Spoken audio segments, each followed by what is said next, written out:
Hello there, and this is Mike Knezovich, and welcome to the latest edition of Tune Up with Mike and Monty, Brain Science Step by Step. Today we're going to talk about brain development and function behind perspective taking. Perspective taking is a pretty important part of being a human being, and we'll be talking about that. The we means me and Dr. Mani Pavluri. We're here on a autumn Chicago day, and how are you today, Dr. Mani? I'm doing great, Mike, and happy autumn to everybody. If you've been here before, you know that each episode we talk about how our brains function and what can go wrong and why and what we can do about that. Today we're going to talk about perspective taking and how we get the ability, how we gain the ability to take different perspectives. So we're trying to understand the mind and the brain development function behind perspective taking. Maybe first we just talk about, I think we all kind of know intuitively what perspective taking it is, but it's probably worth at least explaining what that means to you, Doctor. Yeah, sure. Perspective taking is essentially understanding others' mind and responding to people around us. Usually it's like responding to the biological stimuli, right? The people and environment around us in relation to other people's minds. The most important thing to think about in this context, I think, is brain undergoes maturation in teenage, or overall until, you grow up. And there is psychosocial development that is also occurring in cohesion. And there is genetics, again, that is, and the genetics influence hormonal milieu that influence, again, the social behavior. So it is a amalgamation of multiple mechanisms that underlie how we gain the perspective and develop our brain in understanding other people's point of view. So when I'm born, I don't really have this ability to take other perspectives. I've got my own and that's it, and I'm just waiting for my next meal and all that stuff. But you're saying that over time there's a biological component that has to do with maturation and development. Of course. And also, you know what, children actually become increasingly self-conscious and preoccupied with other people's opinion about them. And that becomes, of course, very intense in teenage. Yeah. And they become increasingly aware of their friends, teachers, and the whole society's perspectives. And all of this involves intense socialization process, right? Yeah. And such socialization process makes people become so self-obsessed in a way, For example, my son, who would have been in teenage until recently, or still is the last one, who would say, he asked me sort of not to talk too much when the friends are around. He's kind of embarrassed about what they would think and how he should be coming across to other people, and that he is so, he thinks he's like sort of unique. So these are the normal processes of social development where kids develop a certain idea of understanding, and then they almost always have an imaginary audience, in teenage. That? Imaginary audience. That's an interesting term. Yeah, and this is where, Elkin's theory comes in, where there's increased self-consciousness in teenagers, and regardless of whether there's a real audience or not, they always think very self-consciously, and they, feel pretty unique and special. And that's part of development, and along with the sense of self that develops and what they think other people are thinking, and trying to get an understanding of self and others along the process and mature, the brain also is developing at the same time overall. And so there is a brain development overall. Perspective is important to understand, and also the specific perspective of brain development that underlies especially the perspective taking. And they both are, of course, interrelated and interconnected processes. Mm-hmm. And this is This development especially fast or intense during adolescence, or is it kind of on a continuum from birth? It is a continuum from birth, but what is interesting is that the most acute changes occur in teenage, for example. And actually the gray matter. We talked a lot before in other podcasts about the gray matter. That's like the cap of the brain, and then there's white matter connections. Where the white matter is covered by myelin. That's just like structures that connect all the gray matters, structures. So and again, what happens in adolescence is that the volume of gray matter in frontal lobe increases, and it reaches in children, and it reaches a peak around 12 for males and 11 for females. So you understand, females develop faster, right? So, and it roughly coincides with the age of puberty onset. And this is followed again by the decline in the volume of gray matter also. And this is a work done by Gade and Sauvel, Gogte, and others, So in late, 1999 and 2003, 2004, around that time, they're all published. And this going up and going down of prefrontal cortex. And similar process occurs in parietal lobe, which is like the two cones on the back of the brain skull, under the two cones of our skull, like the parietal lobe at the back of the brain, and on the side back of the brain, you understand, the two cones of your head.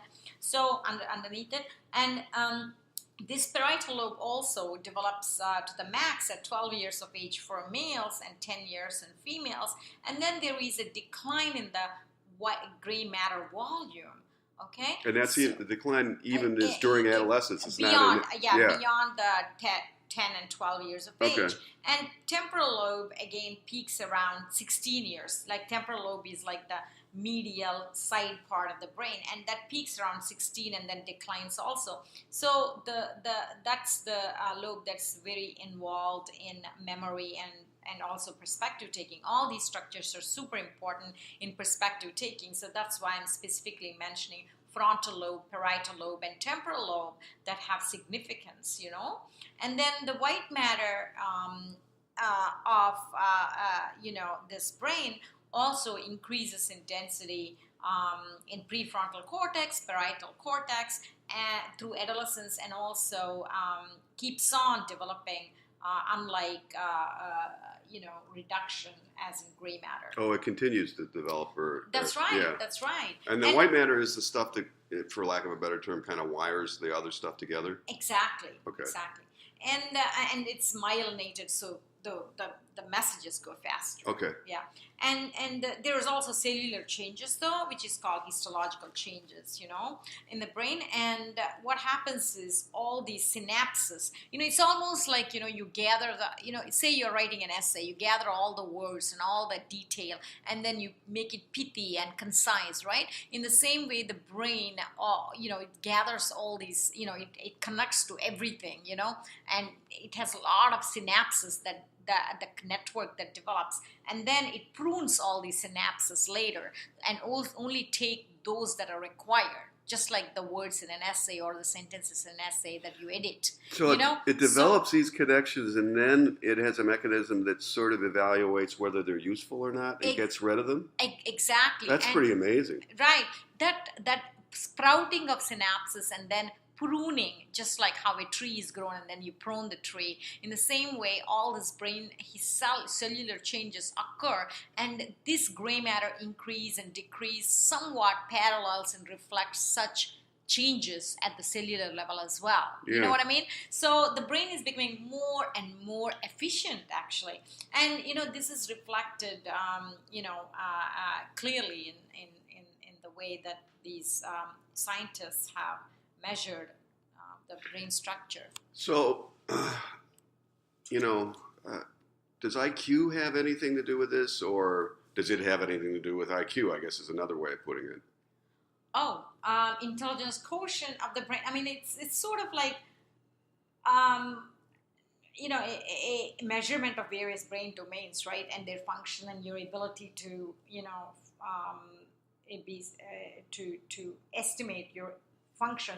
By the way, I wanted to say this before I deviate to explain this, is that now the IQ is not based on numbers in measuring intellectual disability, by the way, in new DSM classification. That's interesting. I just wanted to say that. No, we're also hooked on these numbers. Yeah. But anyway, between 3 and 29 years, a longitudinal study was done by Shaw, which is published actually in 2006, where there is like a change in cortical thickness. In actually, what happens is in superior frontal gyrus, that is the gyrus, or the area, the little area that is above the brain and on the medial side of the brain in the center on the top, that actually undergoes a great shift.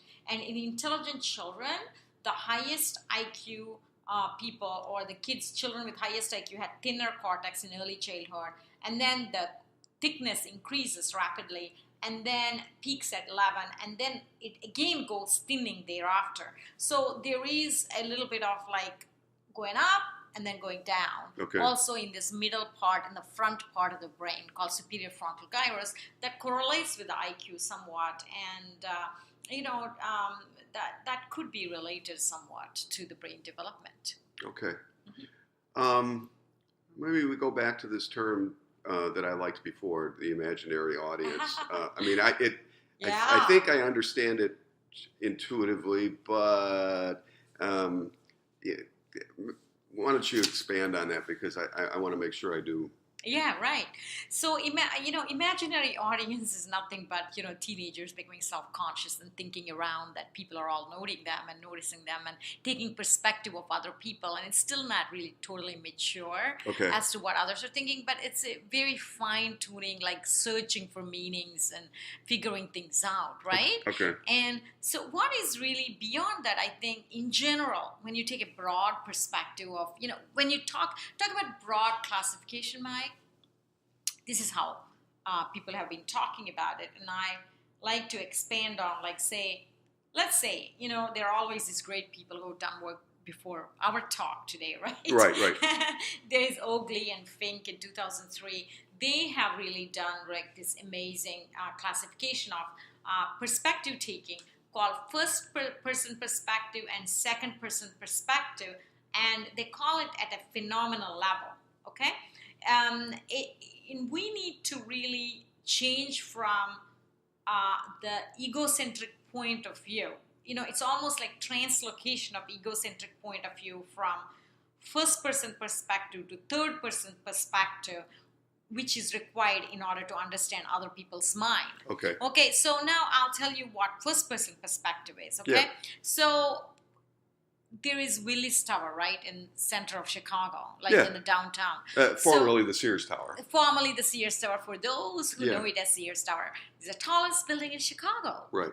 So, so you are on, I will say to you, Mike, Willis Tower is,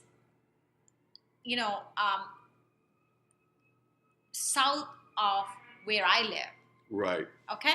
So that's my perspective. Sure. If a third-person perspective is, oh, Mike, Willis Tower is north of your house. Right.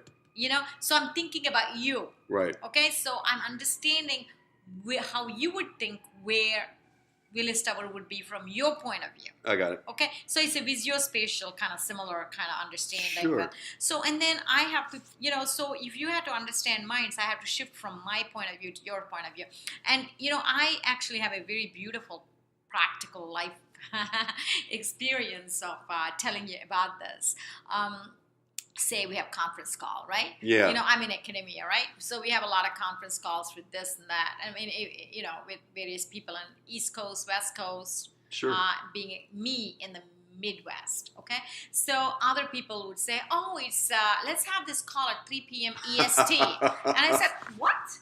What is that for CST? 3 p.m. That is like 2 p.m. for me. Right. I have to figure it out. Right. But, I always would love to say it is 3 p.m. EST, your time, your EST. I'd like to say it that way. Yeah. So it's like I'm showing empathy to other people. Yeah. Rather than just say where they're at and how you go figure out where you are. And I have a feeling that we've all encountered problems because we have not included that. Right. Yeah. That's the finest thing, and now actually Doodle does it for you.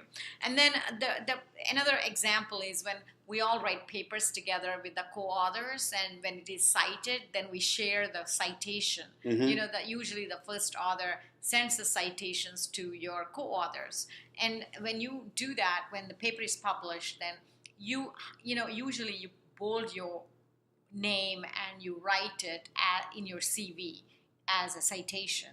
When you send that citation, I would unbold my name and bold the other person that I'm sending that citation to, so that they can put it in their CV. So that kind of fine thinking of how I would like to operate is where I'm shifting from first person's perspective to third person's perspective. Okay. You know what I mean? I'm very fine-tuned to other people's thinking needs as well, and thinking and what they would do. So that's kind of like an empathy. Mm-hmm. And also perspective taking is different from allocentric perspective. What does allocentric mean? Allocentric perspective is actually the frame of reference is different there, where you think that Willis Tower is in the center of Chicago. Mm-hmm. It's nothing to do with you or me. Okay. Right. Okay. It's just like it's kind of the big universe kind of thing. Yeah. They're able to kind of figure out, Mm-hmm. is this line left to the square or right to the square, kind of, rather than the square on your right or my right. So it's that allocentric view is probably kids with like autism spectrum disorders might be thinking more in terms of allocentric way, perhaps. I see. And less as in shifting from 3 pp, 1 pp, like sort of first perspective taking in the first order to the third person perspective. So that's where the empathy and understanding basics for you. Yeah. So, and one quick question. What are the, how do I want to put it? What are the roles of white matter versus gray matter in developing this perspective taking and empathy? Right. Well, maybe we should think about like brain function and brain networks underlying mentalizing or perspective. So an easier way to understand is the brain function, perhaps, right? Yeah. I mean, so functional neuroimaging studies, I have actually shown that, it's very interesting.